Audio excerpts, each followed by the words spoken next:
નમસ્કાર વિદ્યાર્થી મિત્રો, ગુજરાત સરકાર દ્વારા ધોરણ 8માં લેવામાં આવતું NMS પરીક્ષા 2024-25 જે તારીખ 22 ફેબ્રુઆરી 2025ના રોજ પેપર લેવામાં આવ્યું હતું. આજે આપણે એનું સોલ્યુશન કરીશું. કેટેગરી એટલે કે વિભાગ એ નંબરનું પેપર સોલ્યુશન આપણે જોઈશું. આજે મિત્રો આમાં પ્રથમ વિભાગ છે માનસિક ક્ષમતા કસોટી, જે 1 થી 90 પ્રશ્ન અને તેના 90 ગુણ. તે આપણે આ વિડીયોમાં વિભાગ નંબર 1 માનસિક ક્ષમતા કસોટી જોઈએ. નંબર 1, નીચેનામાંથી કયા ક્રમમાં આગળનો નંબર છે?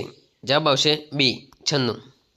નંબર 2, ક્રમમાં આગળની સંખ્યા કઈ છે? મિત્રો અહીંયા જે પેટર્ન આપી એ મુજબ જવાબ આવતો નથી, તેથી આ ગ્રેસ માર્ક મળશે, એટલે કે તમામ વિદ્યાર્થીઓને 1 માર્ક મળશે. નંબર 3, પેટર્નમાં આગળની સંખ્યા શું છે? તો પેટર્ન 3, 9, 27, 81, તો આગળની સંખ્યા આવશે 243 એ. નંબર 4, પૃથ્વી પર પર્વતમાળાઓની પેટર્નનું શ્રેષ્ઠ વર્ણન આ રીતે કરી શકાય છે? તો જવાબ આવશે રેખીય રીતે. નંબર 5, નીચેનામાંથી કયો આકાર એશિયા, આફ્રિકા, યુરોપ વગેરેની સીમાને શ્રેષ્ઠ રીતે રજૂ કરે છે? જવાબ આવશે બી ત્રિકોણાકાર. નંબર 6, 6 બાજુવાળા બહુકોણનું નામ શું છે? જવાબ આવશે ડી ષટકોણ. નંબર 7, નિયમિત ષટકોણમાં નીચેમાંથી ખૂણાનું માપ શું સાચું છે? જવાબ આવશે સી, દરેક ખૂણો 120 ડિગ્રી છે. નંબર 8, ચોરસને તેના કેન્દ્રની આસપાસ 90 ડિગ્રી ફેરવીને કઈ આકૃતિ બને છે? જવાબ આવશે બી ચોરસ. 9, ષટકોણમાં કર્ણની સંખ્યા કેટલી છે? જવાબ આવશે 9. 10, પુસ્તક તો વાંચન, તો ચમચી તો આવશે ખાવું, એટલે કે પુસ્તક વાંચવા માટે આવે જ્યારે ચમચી ખાવા માટે. નંબર 11, જો લાઇટ ચાલુ હોય તો સ્વિચ પણ ચાલુ જ હોય છે. મેં જોયું કે સ્વિચ ચાલુ છે, તો હું ચોક્કસપણે કહી શકું કે જવાબ આવશે કે લાઇટ ચાલુ છે. નંબર 12, જો કોઈ પ્રાણી સસ્તન હોય તો તેને રૂવાટી કે વાળ હોય છે. કૂતરો સસ્તન પ્રાણી છે. આપણે કૂતરા વિશે શું અનુમાન લગાવી શકીએ? જવાબ આવશે એ, કૂતરાને રૂવાટી કે વાળ હોય છે. નંબર 13, જો બધા ગુલાબ ફૂલ હોય અને કેટલાક ફૂલ ઝડપથી ઝંખા પડી જાય તો નીચેનામાંથી કયો નિષ્કર્ષ સાચો છે? જવાબ આવશે એ, કેટલાક ગુલાબ ઝડપથી ઝંખા પડી જાય છે. નંબર 14, એવો શબ્દ પસંદ કરો જે પુષ્કળ સાથે સૌથી વધુ મળતો આવે. જવાબ આવશે સી, ઘણું વધારે. નંબર 15, જો બે ટ્રેનો એકબીજા તરફ 50 કિલોમીટરની ઝડપે અને 60 કિલોમીટરની ઝડપે મુસાફરી કરી રહી હોય અને શરૂઆતમાં 220 કિમી દૂર હોય તો તેમને મળવાનો સમય કેટલો લાગશે? જવાબ આવશે એ, 2 કલાક. નંબર 16, શર્મિષ્ઠા આરતી કરતાં મોટી છે. આરતી ગીતા કરતાં મોટી છે. ગીતા લીસા કરતાં મોટી છે. તો નીચેમાંથી કયું વિધાન સાચું છે? તો જવાબ આવશે બી, શર્મિષ્ઠા લીસા કરતાં મોટી છે. જવાબ આવશે 17. નંબર 17, એક ફોટોગ્રાફ તરફ ઇશારો કરીને એક મહિલા કહે છે, આ મારા પતિના ભાઈની પત્ની છે. ફોટોગ્રાફ્સની સ્ત્રી સાથે શું સંબંધ છે? જવાબ આવશે સી, દેરાણી. નંબર 18, શ્રેણીમાં ખૂટતો નંબર શોધો. તો મિત્રો અહીંયા પેટર્ન આપે છે. પ્રથમ 2 ઉમેર્યા, પછી 4, પછી 8, પછી 16. 16ના ડબલ 32, તો હવે 32ના ડબલ આપણે 16ના ડબલ 32 ઉમેરીશું, તો પેટર્ન આવશે 63. નંબર 19, સમસ્યા હલ કરવાનો સૌથી તાર્કિક રસ્તો કયો? જવાબ આવશે બી, પેટર્ન શોધવી અને કારણો સમજવા. નંબર 20, જ્યારે કોઈ જટિલ સમસ્યાનો સામનો કરવો પડે છે ત્યારે વિવેચનાત્મક વિચારસરણીનું પ્રથમ પગલું શું છે? જવાબ આવશે બી, માહિતી એકત્રિત કરો અને સમસ્યા સમજો. નંબર 21, એક મિત્ર તમને કહે છે કે ગાજર ખાવાથી દ્રષ્ટિ સુધરે છે. આ દાવાનું મૂલ્યાંકન કરવાનો શ્રેષ્ઠ અભિગમ કયો? જવાબ આવશે બી, વિશ્વસનીય સ્ત્રોતોનો અભ્યાસ કરો કે શું તેને સમર્થન આપતા વૈજ્ઞાનિક પુરાવા છે. નંબર 22, મુશ્કેલ પરિસ્થિતિમાં નિર્ણય લેતી વખતે શું કરવું જોઈએ? જવાબ આવશે બી, ફાયદા અને ગેરફાયદાનું વિશ્લેષણ કરો અને લાંબા ગાળાના પરિણામોનો વિચાર કરો. નંબર 23, જો 2 રબરની કિંમત ₹1.50 હોય તો 10 રબરની કિંમત કેટલી છે? આ ઉકેલવાની સૌથી સારી રીત કઈ છે? તો જવાબ આવશે બી, ₹1.50 ને 2 વડે ભાગાકાર કરો અને પછી 10 વડે ગુણાકાર કરો. નંબર 24, જો કોઈ વસ્તુની કિંમત 25% વધે અને 25% ઘટે તો વસ્તુની કુલ કિંમતનું શું થાય? તો જવાબ આવશે ડી, તે 25%થી વધુ ઘટે છે. નંબર 25, એક માણસની ઉંમર તેના દીકરા કરતાં 5 ગણી છે. 20 વર્ષમાં તે માણસ તેના દીકરા કરતાં 3 ગણો મોટો થશે. તે માણસની ઉંમર હાલ કેટલી છે? જવાબ આવશે સી 100 વર્ષ. નંબર 26. જયકુમાર કોકિલાબેનના પુત્ર છે. દક્ષાબેન કોકિલાબેનની બહેન છે. રહીબેન દક્ષાબેનના માતા છે. સુરેશભાઈ રહીબેનના પુત્ર છે. તો નીચેના પૈકી કયું વિધાન સાચું છે? જવાબ આવશે બી સુરેશભાઈ જયકુમારના મામા છે. નંબર 27. માર્ચ ઓગસ્ટ તો સી તો આવશે એચ એટલે કે માર્ચ 3 નંબરનો એટલે એ બી પછી સી અને ઓગસ્ટ 8 નંબરનો એટલે જી આવશે. નંબર 28. 10 સેમી લંબાઈ 8 સેમી પહોળાઈ અને 8 સેમી ઊંચાઈ ધરાવતા એક લંબઘનને 2 સેમી લંબાઈ ધરાવતા સમઘનમાં વિભાજિત કરવામાં આવે તો કુલ કેટલા સમઘન બનશે? જવાબ આવશે ડી 80. નંબર 29. 5 ની 4 ઘાત અને 4 ની 5 ઘાત વચ્ચે કયો ગાણિતિક સંબંધ સાચો છે? તો જવાબ આવશે બી. નંબર 30. દીપકભાઈ રવિભાઈના ભાઈ છે. રેખાબેન અતુલભાઈના બહેન છે. રવિભાઈ રેખાબેનના પુત્ર છે. દીપકભાઈ રેખાબેનને શું થાય? જવાબ આવશે એ પુત્ર. નંબર 31. મીઠું તો તેનું અણુસૂત્ર છે Na CO2 તો પાણી તો H2O. 32. રાષ્ટ્રીય વિજ્ઞાન દિવસ 28 ફેબ્રુઆરી તો રાષ્ટ્રીય ગણિત દિવસ 22 ડિસેમ્બર. નંબર 33. સવારે 9 વાગે પાયલ મેદાનમાં પહોંચી તો તેનો પડછાયો કઈ દિશામાં પડશે? જવાબ આવશે પશ્ચિમ. 34.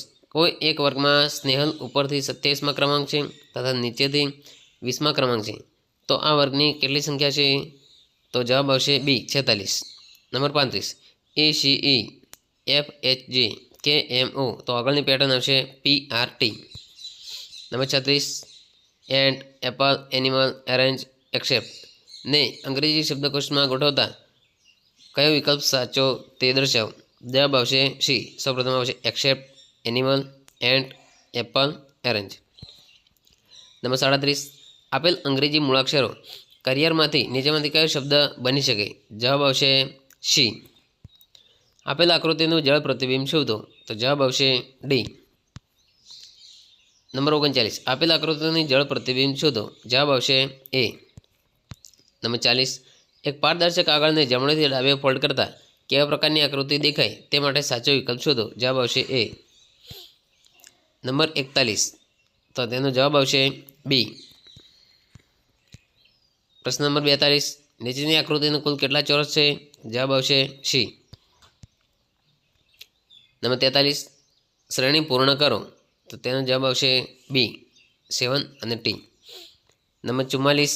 શ્રેણી પૂર્ણ કરો તેનો જવાબ આવશે ડી. નંબર 45.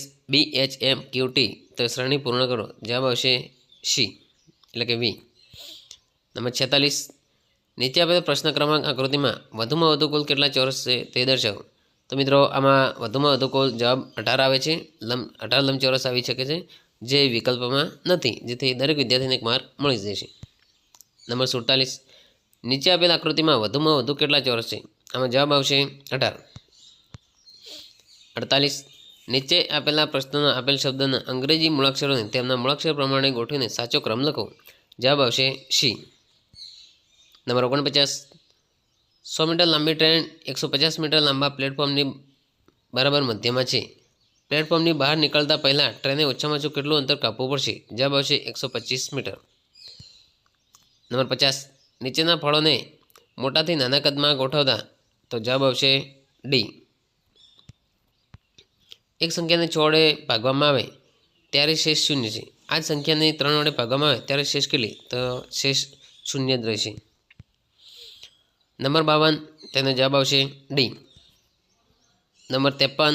તેનો જવાબ આવશે બી. પ્રશ્ન નંબર 54. તેમાં જવાબ આવશે સી. પ્રશ્ન નંબર 55. ઉતરતા ક્રમમાં ગોઠવો તેનો જવાબ આવશે સી. પ્રશ્ન નંબર 56. ઉતરતા ક્રમમાં ગોઠવો તો તેનો જવાબ આવશે એ. પ્રશ્ન નંબર 57. ઉતરતા ક્રમમાં ગોઠવો તો તેનો જવાબ આવશે ડી. પ્રશ્ન નંબર 58. તો તેનો જવાબ આવશે સી. અરીસામાં આકૃતિ દર્શાવેલ છે. પ્રશ્ન નંબર 59. તો તેમાં આવશે બી. પ્રશ્ન નંબર 60. જયપુર તો રાજસ્થાન તો જયપુર એ રાજસ્થાનનું પાટનગર છે તો લખનઉ એ ઉત્તર પ્રદેશનું પાટનગર એટલે આવશે ડી. નંબર 61 થર્મોમીટર એ તાપમાન મપાય તો ઘડિયાળ એ સમય દર્શાવે. જવાબ આવશે બી. નંબર 62 3 તો 27, 3 નો ઘન 27 તો 5 નો ઘન 125. નંબર 63 ફ્રોક તે કાપડમાંથી બને તો ખુરશી તો લાકડામાંથી બને. જવાબ આવશે સી. નંબર 64 52 પત્તાની થોકડીમાંથી યાદચ્છિક રીતે એક પત્તું કાઢવામાં આવે તો તે પત્તું લાલનો એકો હોવાની સંભાવના કેટલી? તો 1/52. એટલે કે સમગ્ર 52 પત્તામાં એક જ પત્તું એવું છે એટલે 1/52. નંબર 65 2.5 કલાકની મિનિટ કેટલી થાય? તો 1 કલાકની 60 મિનિટ અને 2 કલાકની 120 મિનિટ, જ્યારે અડધા કલાકની 30 મિનિટ એટલે 150 મિનિટ. નંબર 66 તેનો જવાબ આવશે 2. નંબર 67 તેનો જવાબ આવશે એ મંગળવાર. નંબર 68 તેનો જવાબ આવશે સી પશ્ચિમ. નંબર 69 તેનો જવાબ આવશે સી 54. નંબર 70 હિન્દી અને અંગ્રેજી બોલતા લોકોની સંખ્યા તેનો જવાબ આવશે એ 18. નંબર 71 હિન્દી, ગુજરાતી અને અંગ્રેજી બોલતા લોકોની સંખ્યા જવાબ આવશે 15. નંબર 72 ગુજરાતી તો ગરબા, ગુજરાતમાં ગરબા પ્રખ્યાત, જ્યારે પશ્ચિમ બંગાળમાં દુર્ગા પૂજા. જવાબ આવશે સી. કચ્છ તેનું વડું મથક ભુજ છે, જ્યારે નર્મદાનું વડું મથક રાજપીપળા. જવાબ આવશે ડી. 74 અલગ પડતો જિલ્લો શોધો. જવાબ આવશે સુરત. 75 અલગ પડતી રમત શોધો. તેનો જવાબ આવશે ચેસ, કારણ કે તે ઇન્ડોર રમત છે. 76 દેશમાં રાષ્ટ્રપતિ હોય જ્યારે રાજ્યમાં રાજ્યપાલ હોય. જવાબ આવશે બી. 77 ગામમાં સરપંચ હોય જ્યારે મહાનગરપાલિકામાં મેયર હોય. જવાબ આવશે ડી. ભારતના રાજ્યોને પૂર્વથી પશ્ચિમ ગોઠવો તો જવાબ આવશે ડી, એટલે કે નાગાલેન્ડ, સિક્કિમ, બિહાર અને મધ્યપ્રદેશ. આ શહેરોને ઉત્તરથી દક્ષિણ ગોઠવો એટલે જવાબ આવશે એ, એટલે ચંડીગઢ, જયપુર, ભોપાલ, હૈદરાબાદ. પ્રશ્ન નંબર 80 કિંમત મુજબ ગોઠવો તો જવાબ આવશે એ. પ્રશ્ન નંબર 81 ખોટી જોડ ઓળખો. જવાબ આવશે બી સાબરકાંઠા, પાવાગઢ. પાવાગઢ એ સાબરકાંઠામાં નથી આવેલું, પંચમહાલમાં આવેલું. નંબર 82 યોગ્ય જોડ બનાવો તો જવાબ આવશે સી. નંબર 83 ખોટું વિધાન શોધો તો જવાબ આવશે સી. વસંત ઋતુ એટલે ચોમાસાની શરૂઆત અને નવરાત્રિ શરદ ઋતુમાં આવે તો આ બંને વિધાન ખોટા છે. નંબર 84 સાચું વિધાન શોધો. જવાબ આવશે બી 1, 2, 3 વિધાન સાચા છે. નંબર 85 તેમાં જવાબ આવશે એ. નંબર 86 તેમાં જવાબ આવશે સી. નંબર 87 તેમાં જવાબ આવશે એ. પ્રશ્ન નંબર 28 તેમાં મિત્રો કંઈ તર્ક મળતો નથી, સાચો જવાબ કંઈ યોગ્ય લાગતો નથી.